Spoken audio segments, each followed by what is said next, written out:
falar de 7 passos para você garantir uma vida tranquila. Aposentadoria no sentido de ter renda, no sentido de ter tranquilidade para poder aproveitar a vida, colhendo os frutos, os méritos daquilo que você plantou ao longo da sua carreira de trabalho.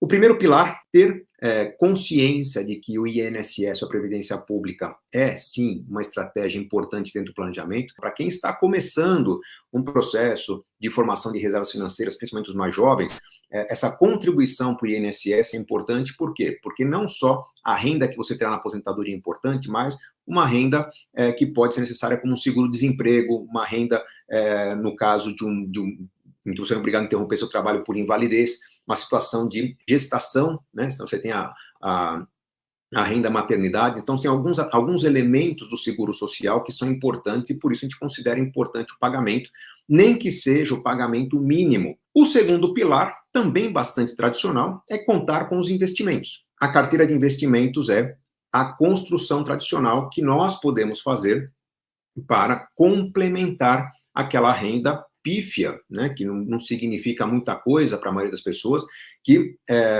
o INSS vai nos proporcionar no futuro. Então, o mínimo para a aposentadoria é você ter uma contribuição para a Previdência Pública e complementar essa contribuição com um esforço pessoal e, obviamente, faz uma diferença enorme, enorme, ter bons investimentos no lugar de maus investimentos, né? Eu já tenho uma previdência no meu banco, tenho conta há 20 anos, cuidado, porque às vezes uma diferença de 1% ao ano na rentabilidade pode parecer pouco no primeiro ano, mas ao longo de 20, 25 anos, é uma diferença que pode dobrar o seu capital. Além dos investimentos, considerar uma mudança no estilo de vida. Será que se deslocando em 50, 60 quilômetros de onde você vive, você não vai ter uma qualidade de vida menor e um custo de vida talvez 20, 30, 40% menor, mesmo assim não estando tão longe de filhos, netos, pessoas queridas?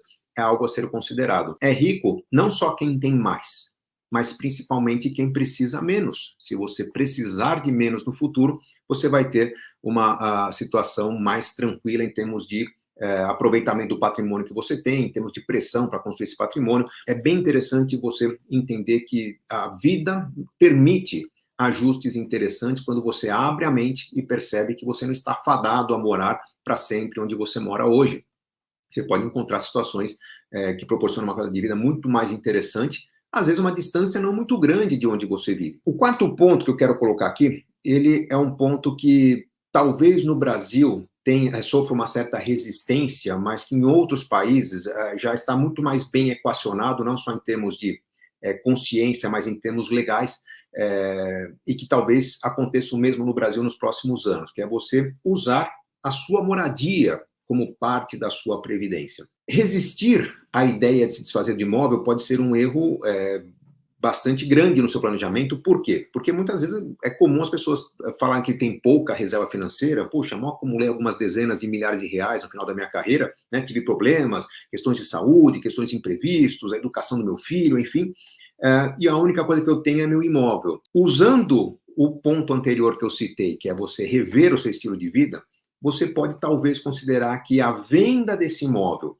para comprar uma propriedade muito menor, ou para converter esse imóvel em uma carteira de dividendos, uma carteira de renda, e com o rendimento dessa carteira pagar um aluguel, uma propriedade, pode ser algo interessante. O quinto pilar que eu trago para vocês é o pilar da proteção. Então, a gente fala de previdência, a gente fala de uma construção para dar conforto para a família, quando eu passar 10ª melhor, mas pode ser que eu não chegue lá. Então, os seguros, eles aumentam em importância à medida que eu tenho menos investimentos. Quando eu estou começando, digamos que eu tardiamente, sabe, percebo agora que deveria estar poupando desde os meus 15 anos de idade, mas não estou, né? E agora que eu me casei, quase que zerei as contas, tenho só reserva de emergências, puxa, descubro que começamos uma gestação, estamos esperando um bebê.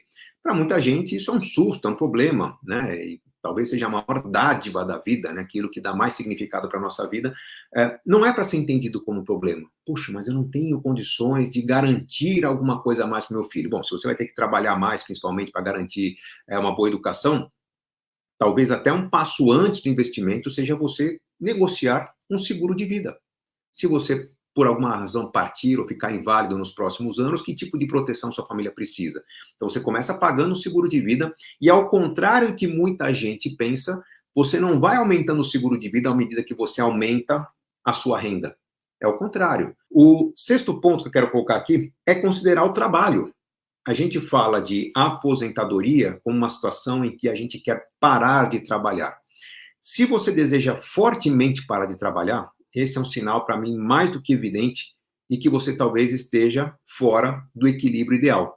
Você talvez não esteja tão satisfeito com a sua carreira, tão satisfeito com o seu trabalho, mas está encarando um sacrifício muito grande para proporcionar um conforto para sua família, e esse sacrifício está te fazendo mal.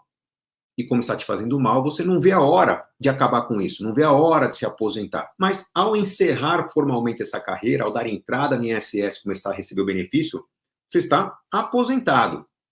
Mas você não está proibido de trabalhar.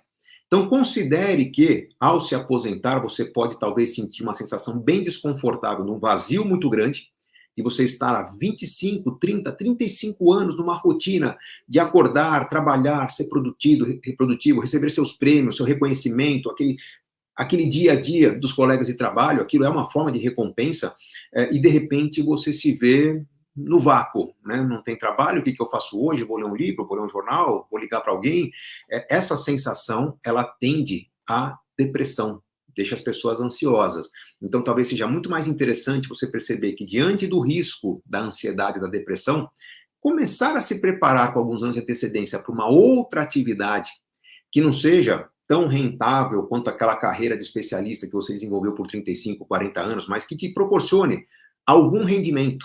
E, além de algum rendimento, muito prazer. Essa estratégia pode ser muito interessante para aquela fase de aposentado. Finalmente, o sétimo elemento, o sétimo pilar para você ter um planejamento completo de aposentadoria é uma boa organização. Não adianta nada você ter uma boa carteira de investimentos, que você ou seu patrão contribuiu direitinho para o INSS, que você tenha um bom seguro, que você tenha planos de mudar o seu estilo de vida, que você esteja contando com a sua casa, se de repente, no momento de uma fatalidade, no momento em que você não consegue se comunicar com a família, numa tomada de decisão, a família não está preparada para colocar em ação o plano que você tinha. Decisões erradas são tomadas e desconstroem muito do que estava sendo construído corretamente. Por quê? Por falta de organização, com orientações sobre qual advogado conversar, sobre qual companhia de seguros acionar, sobre qual estratégia está conversada com o assessor de investimentos, quem é o assessor de investimentos, enfim, todos esses controles dessa organização é muito importante que seja apresentada à família, mesmo que numa situação posterior à sua capacidade de tomar decisão, mas de uma forma organizada. São algumas estratégias muito importantes que reunidas, que somadas, né, nunca uma ou outra, mas todas somadas, trazem um resultado muito interessante para a construção da aposentadoria.